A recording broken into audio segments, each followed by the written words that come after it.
Newton Raphson পদ্ধতির সাহায্যে আমরা কিভাবে যে কোনো সমীকরণের বাস্তব মূল বের করতে পারি এই রিলেটেড কিছু এক্সাম্পল ইতিমধ্যে দেখানো হয়েছে এবং আমরা এই নিউটন র্যাপসন মেথডের যে ফর্মুলা বা ডেফিনেশন সেই ডেফিনেশনের যে সূত্রগুলো সেগুলো সম্পর্কে আশা করি এখন আমাদের সুন্দর একটা ধারণা আছে।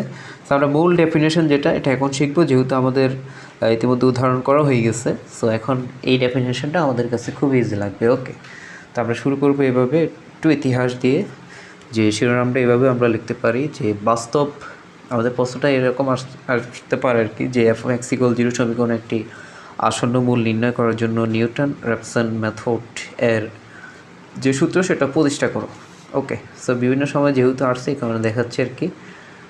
তো সলিউশনটা আমরা এভাবে শুরু করব। বাস্তব মান বিশিষ্ট ফাংশনের মূল নির্ণয়ের জন্য নিউটন র্যাপসন পদ্ধতি খুবই বিখ্যাত। আমাদের স্যার আইজ্যাক নিউটন এবং জোসেফ র্যাপসন যৌথভাবে এই পদ্ধতি বের করেন, যার ফলে এই পদ্ধতির নাম হচ্ছে নিউটন র্যাপসন খ্যাত। এই পদ্ধতিটি কী নামে খ্যাত? নিউটন র্যাপসন নামে।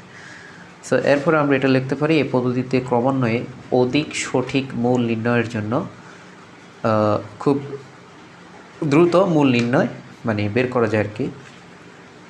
তো আসলে বোঝা গেছে এই পদ্ধতির সাহায্যে আমরা অধিক সঠিক মূল খুব দ্রুত বের করতে পারবো। ওকে, এবার আমরা মেইন যে প্রসেস, এই গাণিতিক যে প্রসেস সেটা আমরা দেখি। এতক্ষণ শিরোনাম ছিল। ওকে, তো মনে করি আমরা যতগুলো মেথড দেখছি আমাদের f(x=0) এই আকারে সমীকরণ আনতে হবে। সো এটাই এখানে আছে যে মনে করি f(x=0) সমীকরণের প্রথম যে আসন্ন মান সেটাকে আমরা x1 ধরলাম। x1 = x0 + h। এখানে x0 এর পরিচয় কি? x0 হচ্ছে আদি আসন্ন মান আর h হচ্ছে ক্ষুদ্র সংখ্যা। আমরা এটা একটু খেয়াল রাখি, এটা একটু পরে কাজে লাগবে। সো এরপর আমরা উভয় দিকে এটার যে ফাংশন আছে এটা আমরা প্রয়োগ করেছি। তাহলে f(x1) হচ্ছে f(x0 + h) কত? 0। সো এখন আমরা এখানে টেলর দ্বারা যেটা সেটাকে এখানে অ্যাপ্লাই করব, টেলর দ্বারা বিস্তৃত করব। টেলর দ্বারা আশা করি সবাই জানেন যে f(x0) প্লাস এখানে বিস্তৃত করলে f'(x0). ওকে, এখানে এটার নিচে মনে মনে 1 ফ্যাক্টোরিয়াল আছে plus h² 2 factorial f'(x0) plus up to এভাবে ইকুয়াল হচ্ছে 0। সো এরপরটা কী হবে? s³ 3 ফ্যাক্টোরিয়াল f'(x0) এভাবে যাবে আর কি n পর্যন্ত। তো আমরা =0 আমাদের আর লাগবে না, আপাতত এতটুকু পর্যন্ত দেখালে হবে দুইটা। তো এরপরে এই লেখাটা একটু খেয়াল করি, এখানে কী লিখছি? যেহেতু h খুব ক্ষুদ্র সুতরাং h এর দ্বিতীয় ও অধিক পদ কী করি? বর্জন করি। আমরা খেয়াল করি এখানে h এর দুইটি পদ এখানে আছে, একটাকে এখানে কিন্তু h নাই। h এর প্রথম পদ হচ্ছে এটা এবং h এর দ্বিতীয় পদ হচ্ছে এটা। সো এখানে বলা হয়েছে h এর দ্বিতীয়, এই যে দ্বিতীয় এবং এর অধিক যে পদগুলো আছে সেগুলো আমরা কী করি? বর্জন করি। তাহলে বাকি রইল এটা আর এটা। সো এটা আর এটা লিখলাম ইকুয়াল কত? 0। সো এটা কেন বর্জন করতে পারি? যেহেতু h খুব ক্ষুদ্র। ওকে, তো পরবর্তী লাইন দেখি। পরবর্তী লাইন এদিকে আছে। সো আমরা লাস্ট লাইন এটা পাইছিলাম। ওকে, এটা লিখছি আমরা, বা এখান থেকে আমরা এসির মান যেটা সেটা বের করব। সুতরাং এটাকে এদিকে আনছি। ওকে স্যার, এদিকে না, এটা তো এদিকে ছিল। আর এই যে অংশটা আছে f(x0) এটা এদিকে আসলে মাইনাস f(x0) হয়েছে, বা s= এটা উপরে আসছে আর এটা f নিচে চলে আসছে।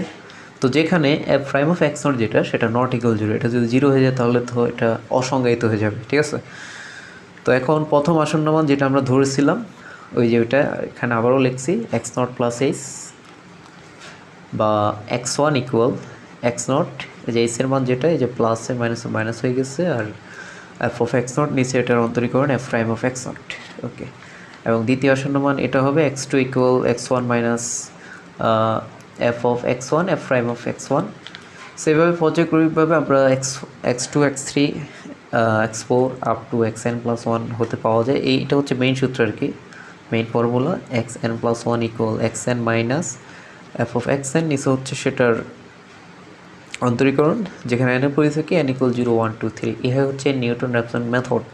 ওকে, সো n এর মান যদি আমাদের কত হয়? 0 হয়, তাহলে x1 এর মান আমরা পাবো এই যেটা। n এর মান যদি 1 হয় তাহলে আমরা দ্বিতীয় আসন্ন মান পাবো এইভাবে। অর্থাৎ এটা হচ্ছে মেইন প্রসেস বা মেইন সূত্র।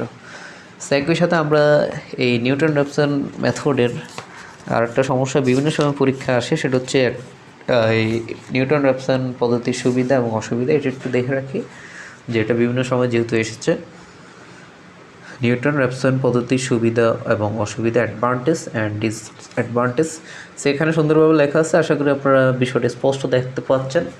সো আপনারা নিজ দায়িত্বে এই বিষয়টা পড়ে ফেলবেন। ওকে, তো আগামী ক্লাসে আমাদের আরেকটি যে পদ্ধতি আছে